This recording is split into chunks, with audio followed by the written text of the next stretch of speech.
Dustin Tibbetts with Passport to Wall Street, and today we're talking about the stock of the week. And there's a lot of great choices out there right now, but we want to be careful not to get overly exposed to one strategy or one particular stock.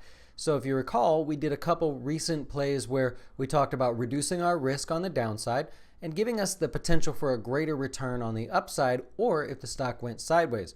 Well, we're going to continue with that this week and sort of follow through with the same strategy, but we're going to sort of spread out to a different category and a different sector all as in one. So let's start by looking at the stock on the charts here. It's going to be Taiwan Semiconductor, symbol TSM, M as in Mary, and we're looking at what's recently happened here.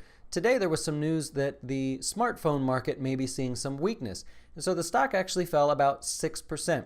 Now from a technical trader standpoint, we see there's some support over here right at about the 38.50 number. So if we just draw a nice little line there and put it on the charts, we can see that's our short-term support.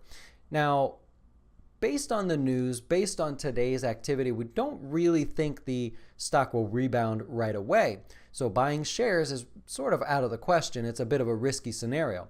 Now you could buy the shares and use this support just under it as a stop loss. So you could say, oh, from 39.50 down to about 38.50, give or take about 20 cents there, it could be a reasonable stop loss for the stock, and you understand that you have about $1.20 in risk. What we want to do is see if we can get our average cost below this. So in the event that the stock does fall to those prices, that's where our game would start as far as having shares at a lower average cost. So what we're going to do is follow up on a strategy we used last week. We got a $39.53 stock, so selling a put with the intention of possibly getting assigned the shares is really not tying up too much capital. We can control our risk by choosing how many contracts we would use in this purchase. So looking at the stock price at $39.50 and saying we'd like to have an average cost under $38.50, is there something we could do there to bring our cost under that level? So if we go over to the option chain, in the May expiration with about 30 days left to go, if we look at the $39 put, let's say we could get about 90 cents for it, or if you like, you can round up to $1. Let's assume that that $39 strike price may be the price that we actually get assigned shares. Well, if we can get $1 for that short put option, we'll go over to the charts there and see that at $39, collecting $1, our average cost is about $38. If you only get 90 cents for it, that's okay too, because that puts you at $38.10. If you only get 80 cents for it, that puts you at $38.20. That's not so bad either. That's essentially at the point where people would be placing their stop loss. So while others would be getting out, we would say, well, that's our average cost. We're essentially starting the game from here. So the play is actually to sell that $39 put. By doing so, having an average cost of anywhere from $38 to $38.20. And what we're going to hope for is that the stock price actually sort of finds a range between the 200-day moving average, which is 40.50, and the support, which is 38.50.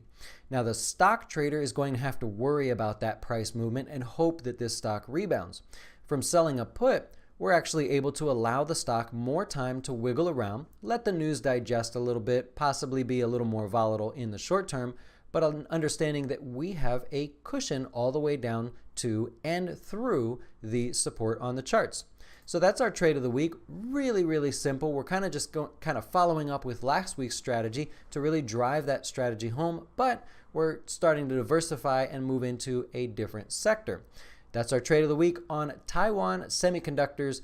TSM is the symbol. We'll change it up next week and sort of balance out our portfolio with a different strategy. So now, not only will we be diversified by sector and by individual stock, but we'll also be diversified by strategy, something that we may include in next week's educational video as well.